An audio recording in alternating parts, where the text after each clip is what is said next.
భద్రాచలం వరకు నేను ఒక రాత్రి ప్రయాణమై వెళ్ళాను. నైట్ బస్సులో వెళ్ళాను.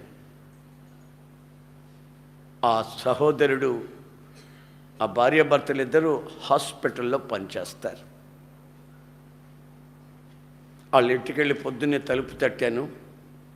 వాళ్ళు మెలకువతో ఉన్నారు, నేను వస్తాను తెలిసి. శుభ్రంగా ఒక గది అరేంజ్ చేశారు. అన్న ఇక్కడ ఉండండి, ఈ రాత్రి మీటింగ్ ఉంది, పగలు కాస్త రెస్ట్ తీసుకోండి, నైట్ జర్నీ చేసి వచ్చారు, నేను డ్యూటీకి వెళ్ళిపోతున్నాను, నాకు సెలవు ఇవ్వలేదు, ఈయన గారి మా అరేంజ్మెంట్లు చూస్తున్నాడు, మాకు ఇక్కడ ఎవరు లేరు, మరి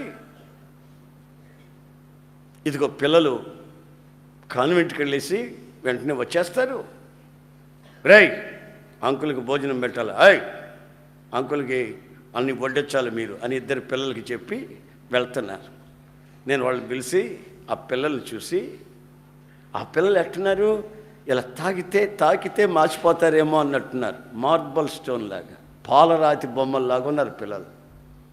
నేను వాళ్ళు పిలిచి, ఎంత చక్కటి బిడ్డలు ఇచ్చాడయ్యా దేవుడు మీకు, వాళ్ళు చూస్తేనే కడుపు నిండిపోతుంది అన్న కాసేపు ఉండండి, మీకు వాళ్ళ సంగతి తెలుస్తుంది అన్నారు. ఏంటమ్మా అలాగంటామని, అదే మేము వచ్చేసరికి మీకు వాళ్ళ సంగతి తెలుస్తుంది అన్నా, పాలరాతి బొమ్మలు ఇంక వాళ్ళ అందసందాలు మీకు తెలుస్తాయి లేనా అంటే వెళ్ళిపోయారు. సరే వాళ్ళు కాన్వెంట్కి వెళ్ళారు. నేను కూడా తలుపు జారు అట్ట వేసి గడి పెట్టుకుంటూ పడుకున్నాను. టిఫిన్ చేసి పడుకున్నాను. వాళ్ళు 10 గంటలకు వచ్చినట్టున్నారు, 11కి వచ్చినట్టున్నారు. 12కి వాళ్ళకి భోజనం పెట్టమని చెప్పినట్టున్నారు తల్లిదండ్రులు. ఆ లోపల ఏం చేసింది, ఆ పిల్ల బ్లేడ్ తీసుకొని వచ్చి నా గోళ్ళు కత్తిరిస్తుంది బ్లేడ్తో. ఆ గోర్లు కత్తిరించబోయి, నేను నిద్రపోతున్నా, గోర్లు కత్తిరించబోయి కాలు కోసిన, అన్న లేదు చూస్తే ఈ పిల్ల సైతాన్ పోవాడిగా అన్న.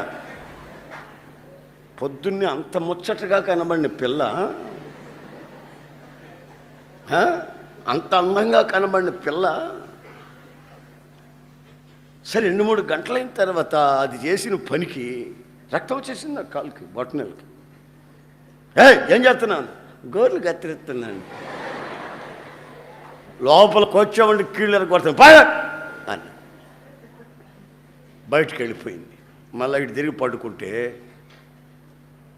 కింద నుంచి దబ్బణం తీసుకొని పొడిచాడు.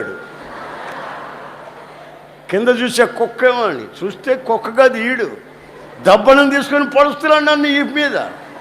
ఇక జుట్టు పట్టుకుని కస లాగి తలుపు పెట్టి తలుపు గడి పెట్టుకున్న వాళ్ళు తల్లిదండ్రులు వచ్చేంత వరకు తలుపు తీలా. ఇక అన్నం కూడా నాకు అక్కర్లేదు బాబు, వీళ్ళిద్దరు పిల్లలు కాదు, వీళ్ళిద్దరు రాక్షసులు అంటున్నారు. ఎక్కడుందండి అందం, ఎక్కడుంది నాకు అర్థం కాదు. అందం ఎక్కడుంది, ఆ వయసు మీద కొంచెం అందంగా అనిపిస్తారు అంతే. అది తెలవక ఈ దద్దమ్మలకి, అది తెలవక ఈ మనుషులకి, అబ్బో ఒక్కొక్కడు దేవదాసు అయిపోతాడు.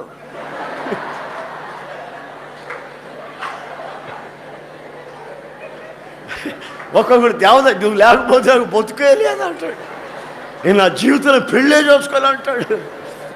తెలివి తక్కువడు.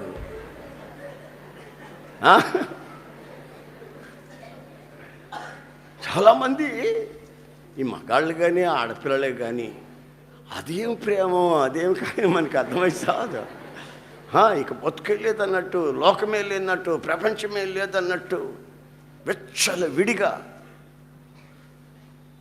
మనసు కోరుకున్నట్లు, శరీరం ఆశించినట్లు దరిద్రపు బ్రతుకులకి తెగించేస్తారు, తుచ్చమైన అభిలాషలకి.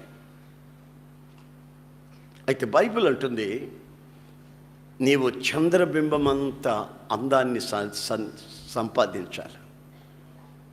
ఎంతసేపు చూసినా ఆ అందం తరగకూడదు. తరగకుండా ఉండాలంటే గుణం అనే అక్షయ అలంకారం నువ్వు పొంది ఉండాలి. పై వేషాలు కాదు, పై అందాలు కాదు,